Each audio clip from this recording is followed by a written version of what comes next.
cannot be on the chopping block. There's only one team that's going to be eliminated, and it cannot be us. I just want to say this sucks. Yes, 15 minutes. 15 minutes. Tonight, there will be a double elimination. These are real tears. These are real emotions. We got to do what we got to do. Nice.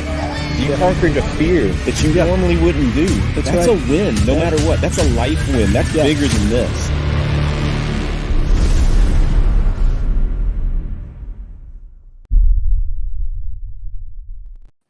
You know that part where Joe says, "This sucks." That gets me every time. I've heard that thing a million times. It's like, Joe, this sucks. I'm still trying to figure out where that was. I think it's the that Zorb thing. Yeah. You know, but you got heated. Hey, everybody, how you doing? Welcome to Plugged In. Tonight, we are going into episode 2 of RV Unplugged. We know our team colors. We know our teams. Now it's time to whittle them down until we get to the final 2 at the finale. Who will walk away with the $25,000 check from Camp Margaritaville, Auburndale, and the title of RV Unplugged champion? The answer will be revealed at the finale rally on August 6th in Auburndale, Florida. That's about as dramatic as I can get, by the way. It was a Wednesday. That's when it starts. Hey, tonight on the pre-show, we're going to review a couple of housekeeping items and actually talk to some of the cast. The concept of the show is to take people off-grid for a couple weeks. And there's several of them who's never done any off-grid. So we're talking, they got to bring the water, but there is no sewer dump. There is no electrical hookups. I want to talk to them about how they do it. How do they accomplish it? Because, of course, everything is about, this show is about, stretching you out of your comfort zone. Right. And we don't show that as much in the show, but they're living it. And so that's why one thing we wanted to bring to you is, it's RV Unplugged. We don't show a lot of the show because that's not the exciting part. Right. It's like the challenge is, how hungry can you get or how much water can you reserve? That's not exciting. Throwing them out of a plane, that's exciting. Right. But it adds to the stress level. It does, but they're still living it. They are faced with 2 possible weeks of boondocking, and some of these people never have. And the people that we brought on has never boondocked before. Yeah. We had some that do, some that tonight, never boondocked, right? And we take them and keep them out of their RV till late 30 every single night, so they don't even have time to prepare every single day. Yeah, so if they didn't prepare, they definitely were unprepared. So we heard last week that several of them said they over-prepared. They brought way too much food and everything else because, they've never done it before, and there was just no time to go back. Right. So last week we had the largest in-person watch party ever seen. It was a huge screen, huge sound system. We want to thank the team over at Alliance RV for doing that. If you're having watch parties, send us your pictures so that we can send you some goodies or support you in your planning and everything else. And when you're having the watch party, we just ask that all your attendees, if you will ask them to go ahead and get their phones ready, go ahead and get everything set up on their phone, but mute the phone so that way, if you have a big screen or anything else, they can watch it. But help us out with the metrics by having everyone go ahead and press play on YouTube on their phone. Right. And that way, and here's how you can sell it to them. You can chat with the cast live. There we go. You can't do it. Well, you can yell at the TV. Right. What are you doing? Yeah, you can yell at the cast. But you can literally chat with them going, oh my gosh, Jack, what were you thinking? Why did you try kicking Shelby in the butt every time you gave her a key? Every time. So, and it helps us with the metrics because if you're doing a watch party, which the one at the Alliance rally, there was close to 700 people there. It was hard to count how many people were there. Well, that counted as one view. So we're trying to show all of the people we're beholden to, our wonderful sponsors, that, hey, this is working. And so if you could help us out. And actually we already know that there's a couple campgrounds that are already doing watch parties. And we told them that, hey, send us the information. We'll go ahead and do a shout out. So we have Holiday Park and Campground in Traverse City. And of course, Spacious. Thank you very much. All Spacious Skies Campground in Boston, Mass. So, thank you, guys. Yeah, thank you so much for that. Thank you for your support. And speaking of support, let's go ahead and let's kind of talk about some stuff that's on our. You want to talk about support? Chest. Yeah. Actually, I wanted to mention one last thing that just popped in my head. Kevin and Tabitha, when they go in, where are they going? They're going somewhere to work camp. And when they get there, they're actually going to do a watch party there every week too. So I mean, it's a fun time. And so send us some pictures if you got a crew there and you're doing it every week, man. We want to bless you. We want to send you a hat or some t-shirts at least, or some stickers, something you can hand out to your crew. This is the RV community helping the RV community. That we're not anything, we're not some big conglomerate, which brings us to our next point. Let's go ahead and cover that. Hardly do we cater to the 1%, but we feel we need to get this off our chest, right? We're not a massive company, with ties to Hollywood developing this series. We're four friends trying to do something fun for the RV community. Yeah. And, we have two options when we put the series together. Either find sponsors for commercials or create a paywall, which nobody really wants to do. They don't want to pay for entertainment. They're already paying for Netflix, Hulu, Amazon Prime, all these other streaming services, and of course then your internet. Yeah, to even watch the stuff, or your cell phone. So out of the thousands of views, we did get like 3 people come back and say, the commercials are making this really hard to watch. Yeah. And my first 4 emails that I sent back to them, I deleted. Entitled much? No. Here's the thing: we're not a big company. We need the commercials to pay for this, but I'd love for you guys to think about this a little differently. Yeah. These are companies that are rallying behind just regular old people from the RV community, your community, to develop something for you. Now, it's not just a show; it's Watch and Win, where we got tens of thousands of dollars worth of stuff we're giving away. Yeah, and they're providing that.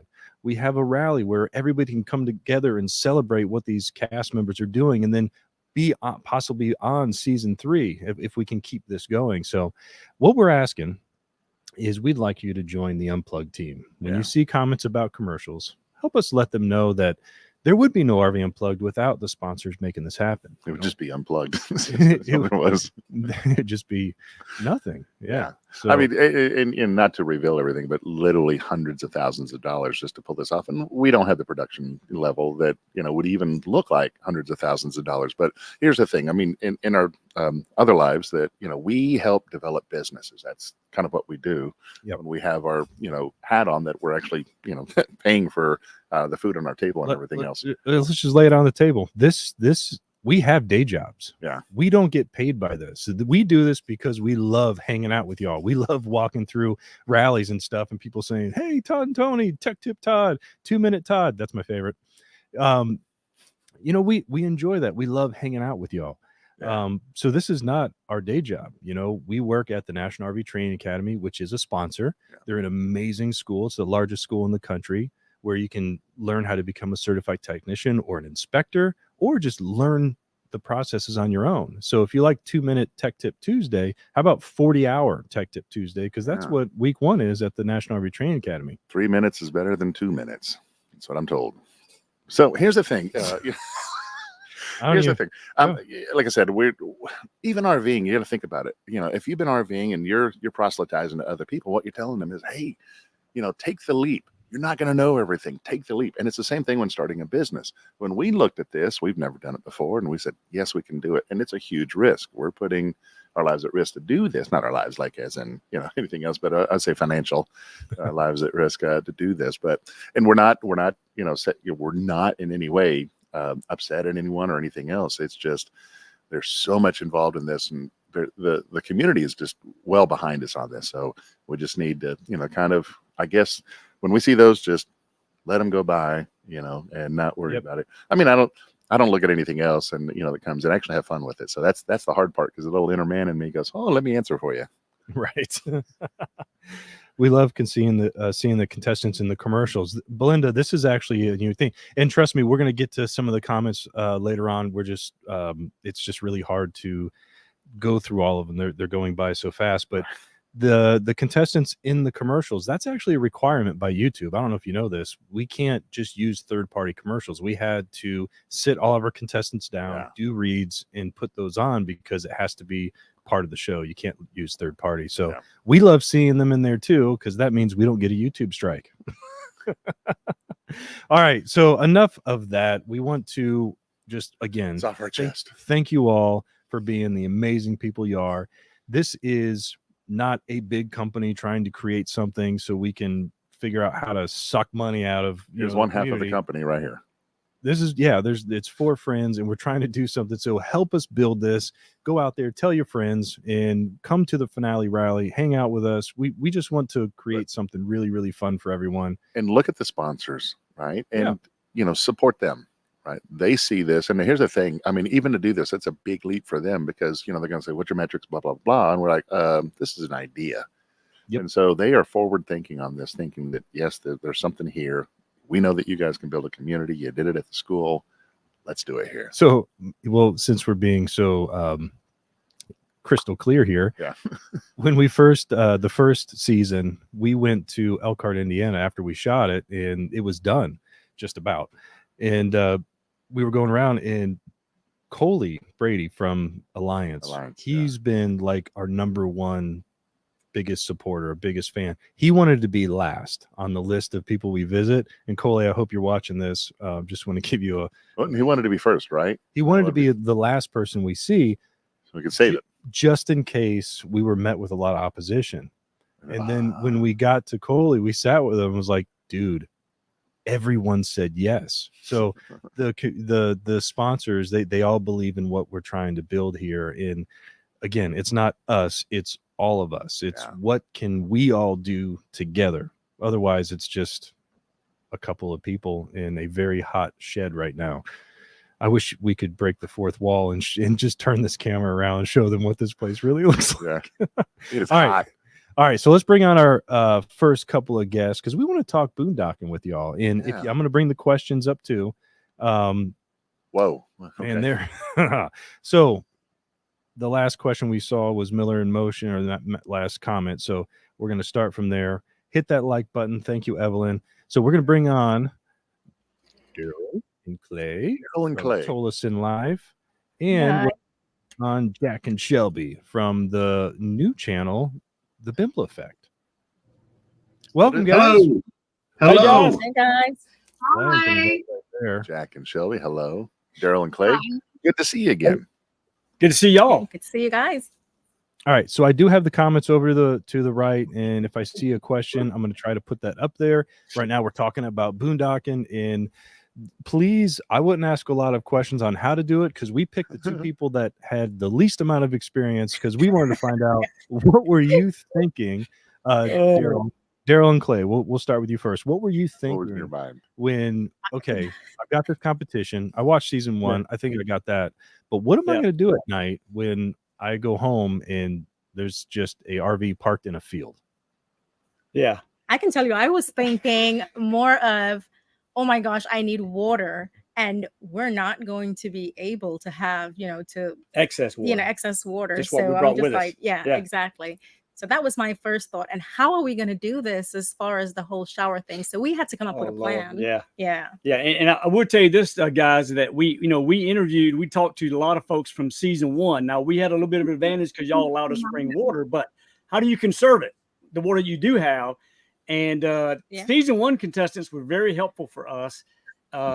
Even on from their YouTube videos about what to do and how to do. So we copied a lot of things. Thank goodness for that season 1 crew, because they really helped us. They really helped calm us down and say, if we do this, it's potentially doable.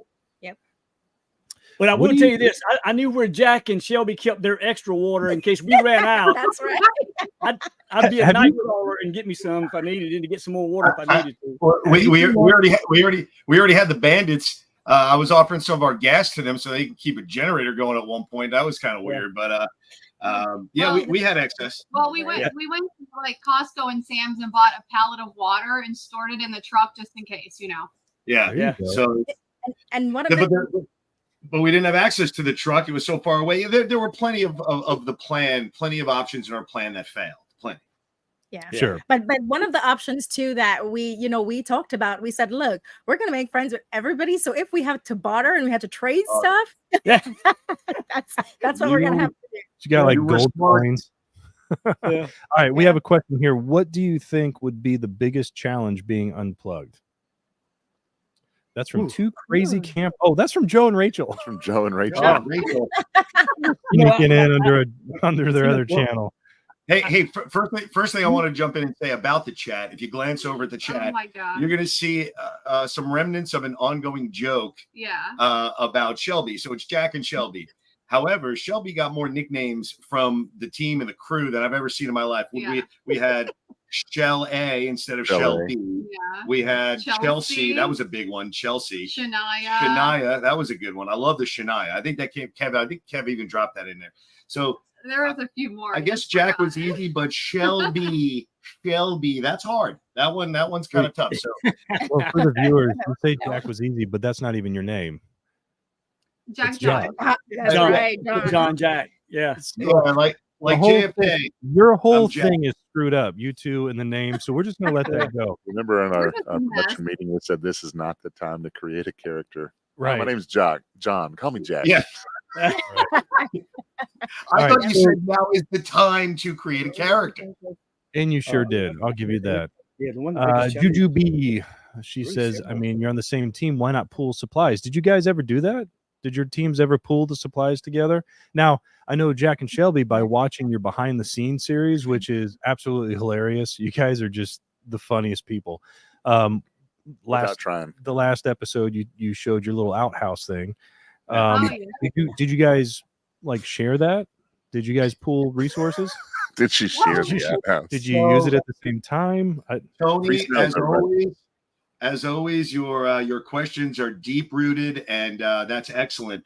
But let's look at it from a practical standpoint. It was the smallest little rim of a toilet in there, and after one person goes in that little black box outhouse, I need you to use some imagination about the Florida sun and the heat roasting that little hot black box out there to sit in. I don't think anybody else would have used it. I think the field would have been a better option. I don't think we have to use our imagination because I have game for you, for all the viewers. It's called Watch How Todd Turns Red Throughout the Series. Episode 1, normal Todd. Episode 2, lobster Todd. And then by episode 3, I was looking at the edit. You are almost purple. So if you'll watch, you'll see that we all start off, with hoodies on in the morning because it is chilly. It's below 60, right? And then literally it only gets to like 70 something degrees. And I'm from Texas. 70 degrees, you don't put stuff on, to block the sun. But I swear the sun stayed like right here the whole time. It wasn't up in the sky. It's like right here. Well, I mean, I was lucky to have glasses, but the problem with the glasses is now it looked like just had the the non-red marks and all the red marks. Well put. It was raccoon. Evelyn says, were you put on a buying budget before the camping started, or you were able to buy and bring anything you like? That was a good question, Evelyn. Mm-hmm. Yeah. So what did we tell them? I don't remember. I think we said just bring enough food and water, drinking water. Yeah. Hey, we're going to pay you minimum wage. Do it, spend it wherever you want. Don't spend it all in one place. Yeah, right. Now, there was some talks, Evelyn, this is actually a really good question. There was some talks about having like a before everybody gets there, film them going in and, what are you buying? What are you shopping for? We're going to do that. Yeah. There's a lot of stuff that we thought about doing that got cut out because, we're still trying to figure out what's entertaining or not. And, you still get a lot of people that say, what does that have to do with RVing? Well, this show is about not the RV. It's about what the RV takes you to, right? It's the vessel that brings you to where the adventures may lie. And when we say adventures, we're not talking going to a movie and going out to eat. We're talking about some of the stuff that you're going to see tonight on the episode. And Clay, I can't wait to talk to you afterwards because you did something, you tried something new that you've never done before, and we were really, really proud to see that. And there's been a lot of moments where watching the edits, I start tearing up a little bit. Oh, well, sitting back and, and hopefully we have some of that stuff where, the significant other, the spouse or whatnot, were overcome, because the same thing, they're there to see that first experience.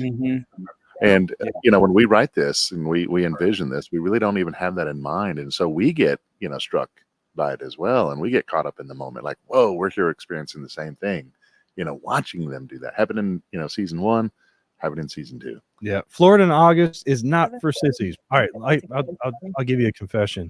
I'm not a true blood Texan. I wasn't born in Texas. I was born in Fort Myers, Florida, which is South Florida. It's the town of Newlyweds and Nearly Deads. Yep. And I got out of there when I was like 38, I think. So I lived there the majority of my life. August in Florida is winter Equivalent. compared to Texas in August in Texas. So we are coming south for winter because it's going to be beautiful compared to where we're coming from. Now, to let you guys know, the finale rally, yes, it's in Florida in August, but a lot of the fun stuff is going to be indoors. They have a lot of air conditioning space, and when it's not air conditioning, there's pools. There's going to be so much tropical fun. So helicopters, if you're hot, get up in a helicopter. Yep, jump in a helicopter, absolutely. And there's going to be really good food. I just saw the menu tonight. Yeah, I'm excited about that. Probably more excited than the helicopter ride. Well, heck, we'll even dump you into some salt water. All right, we have 10 minutes. Boy, time is flying by. We got to cover this. We've got this real ADHD thing going on for us. It's amazing. Todd and I's mind are like spheres with topics floating around, and every once in a while we just reach out and grab one. Ooh. All right, so boondocking. That's what we promised everybody tonight. Do we have any boondocking questions? Go ahead and put them in the comments, and we will throw them up there. Hey, Tony, can I make one comment about the boondocking itself, just so that everybody understands what it meant to us all? No. Just jump in. Okay, all right, I'm going anyway. So, figured. So the boondocking essentially means you don't have the big three. So there's no hookup to electric, there's no hookup to a water supply, and this is important. There's no hookup to septic. And the reason I say that's important is because even our family and friends said, "Oh, but you could bring drinking water. You could bring." Or if you were going to pour a tub of water over your head and use that as a shower, it doesn't matter. The water has to go somewhere. So you're going to run out of room in your tank anyway, in your gray tank. So no matter what you did, there were going to be limitations from one end to the other. And that's just going to happen, and if you have somebody who takes 2 showers a day. I do take a lot of showers, and I actually did learn how the shower has a little button where you turn the water off, which I've never had to do that before. So yeah, I can see you learning how that works, Shelby. I can see you going, "Oh, that turns it off," and then never touching it again. I know. So you have to learn a lot of secret skills. In addition, that's why I brought the bougie bathroom, so that he could go outside and be him, and I could have the luxuries. I don't even know what that means. All right, real quick questions here. Evelyn, she is the queen of awesome questions. If we can't come to the finale, will it still be aired, and what time and date? The finale is going to be aired. Look at that softball question. But awesome. Yeah.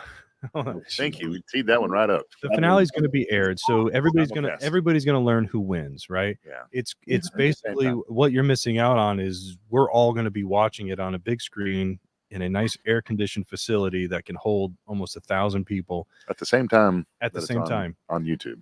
Oh, I thought you meant 1,000 people at the same time. Yeah.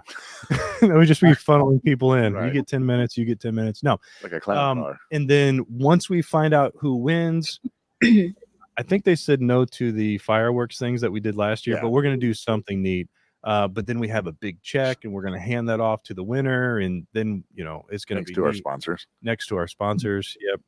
So it's going to be really cool. We may live cast that, but the problem is the episode's going on at the same time, so it's hard to. Well, last year, once it was done, we cut in live after the reveal. Just kind of showing, the excitement of the room and everything else. And it was really cool. It was a really cool. Another great question, Jim Brown. Was there much solar on Contestants? If not, how did you conserve your battery? There was. It was about half. And then Kathy said, "Did you get to use your solar?" So absolutely, if you want to be on one of the seasons of RV Unplugged and you have solar, it's kind of the concept. You are kind of ahead of the game because you don't have to worry about power now.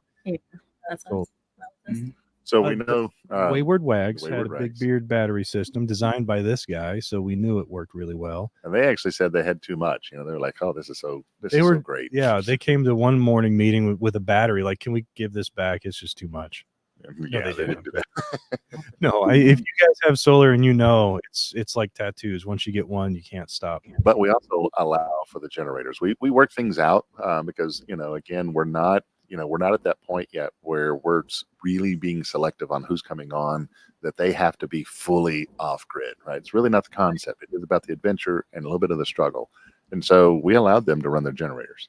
All right. Thinking Kingdom thoughts. beautiful name, by the way. Some personal backgrounds like tours of RVs to show what got them started, what challenges they came over daily basis, as well as show challenges, relationships with the competitors as well.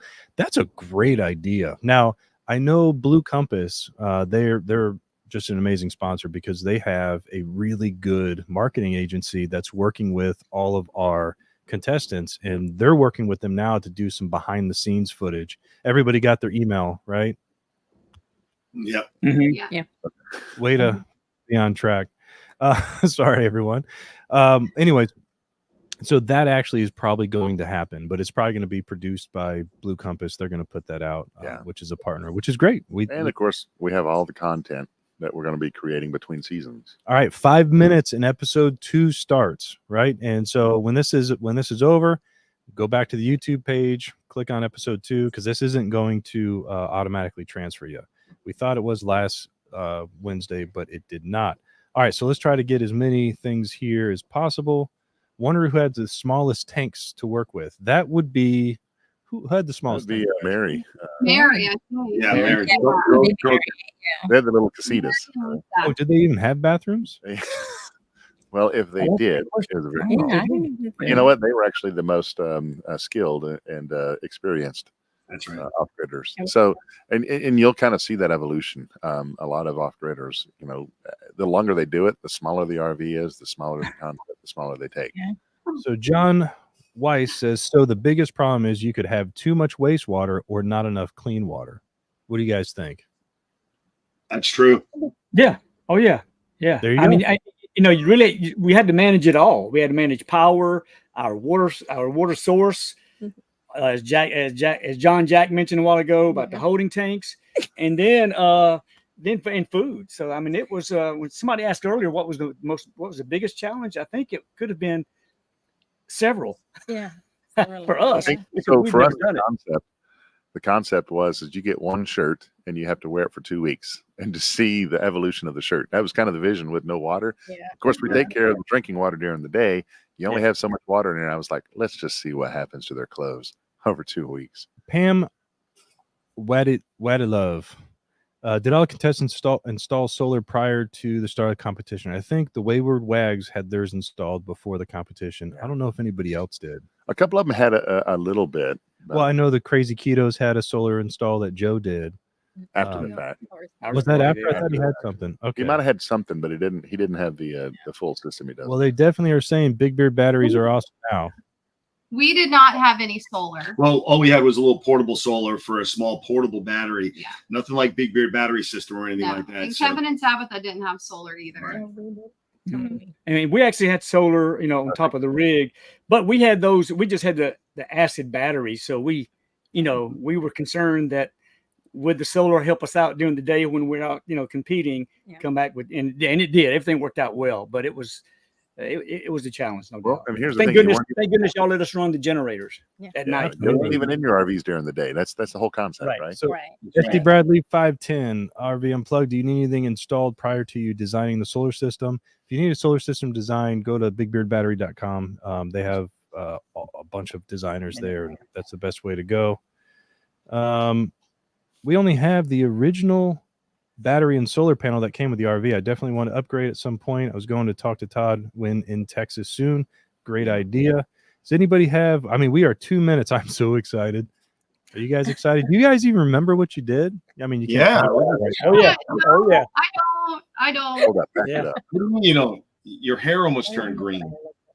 Kevin says I didn't shower for 2 weeks before and after. Oh yes, we know, Kevin. We know. Hi, Kevin. Yeah, we know. So part of their vote up decisions throughout the season could have been based on the smell factor. So we'll see. Sasquatch. Yeah, that's his nickname. Squatch. Awesome. Well, we are down to 1 minute, so we're going to depart here. And guys, thank you for joining us on the pre-show. We'll see you on the after show later. All right, everyone. It is 1 minute away. We are super excited. It's going to be a great time. Please tell your friends, text them, email them, call them, Morse code, whatever you're using at this point. Let them know that this is starting. Jump on the chat with the cast. They're all going to be over there too. Turn the sound down. Jump on. Huh? I said, turn the sound down on your phone and jump on the phone while you got it on your TV. Unless you're the only one there. Yeah. All right. We will see you at the episode 2.